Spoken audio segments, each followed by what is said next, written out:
Kapitulli 9. Sigurisht që edhe beslidhja e parë kishte rregulla adhurimi dhe një shenjtërore toksore.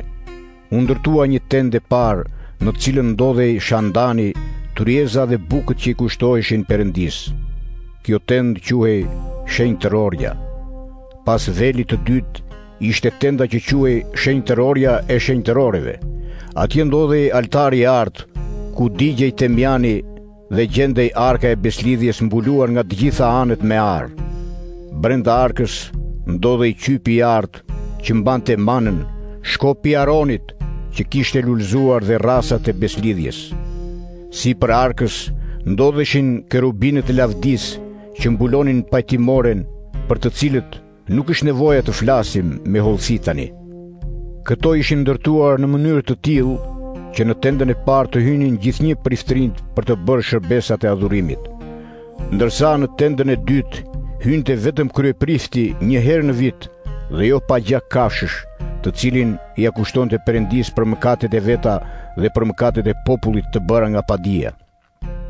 Me këtë gjë, shpirti i shenjtë tregon se udha për të shenjtërorja e shenjtëroreve nuk do të zbulohej për sa kohë do të ishte tenda e parë. Tenda e parë është një shëmbulltyr për kohën e tanishme dhe tregon se dhuratat dhe flijimet nuk mund ta bëjnë të përsosur ndërgjegjen e atij që i kushton, pasi ka të bëjë vetëm me ushqime, me pije dhe me larje të ndryshme, me rregulla për trupin, të cilat vlen derisa të vijë koha për t'u ndrequr. Krishti erdhi si kryeprifti të mirave që tashmë kanë ardhur. Tenda ku shërben ai është më e madhe dhe më e përsosur. Ajo nuk është bërë nga duar njerëzore, domethënë nuk i përket këtij krimi. Kur Krishti hyri një herë për gjithmonë në shenjtëroren e shenjtëroreve, nuk kushtoi gjak cepësh e viçash, por gjakun e vet, duke na sjell shpengimin e amshuar.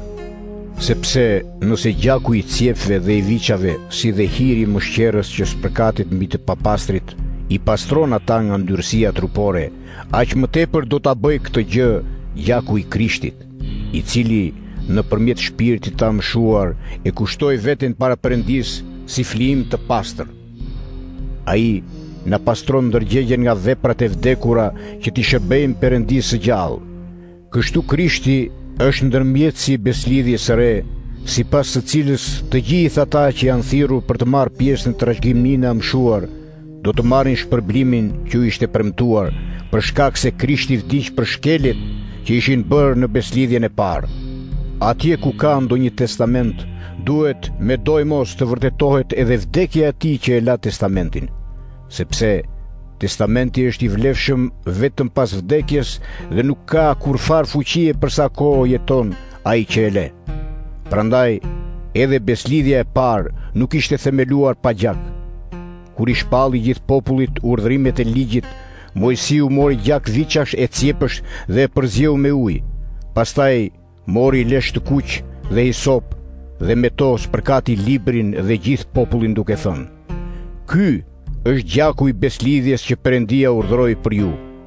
Po ashtu, ai spërkati me gjak tendën dhe të gjitha enët e shërbesës së adhurimit. Sipas ligjit të Mojsiut, pothuajse gjithçka pastrohet me gjak dhe pa u derdhur gjak nuk ka ndjes mëkatesh. Ishte nevojshme që edhe format e gjërave qiellore të pastroheshin në të njëjtën mënyrë, por ato kanë nevojë për flijime më të mira se këto. Krishti nuk hyri në një shenjtërore të bërë nga duar njerëzish, që është vetëm shëmbëllesë e shenjtërores së vërtet, por drejtë në qiell që të dalë para Perëndis për ne. Krishti nuk do ta flijojë shumë herë veten, siç bënte kryeprifti kur hynte në shenjtëroren e shenjtëroreve çdo vit me gjak kafshësh, sepse do të duhej të vuante shumë herë që nga krijimi i botës. Përkundrazi, tani ai u shfaq vetëm një herë në fund të kohëve për ta shkatëruar mëkatin nëpërmjet flijimit të vetes. Sikurse njerëzit një herë vdesin dhe pastaj vjen gjykimi, ashtu edhe Krishti, pasi u flijua një herë për të marrë mbi vete mëkatet e shumë njerëzve, do të shfaqet për herë të dytë, jo për të shlyer mëkate, po për të shpëtuar ata që e presin.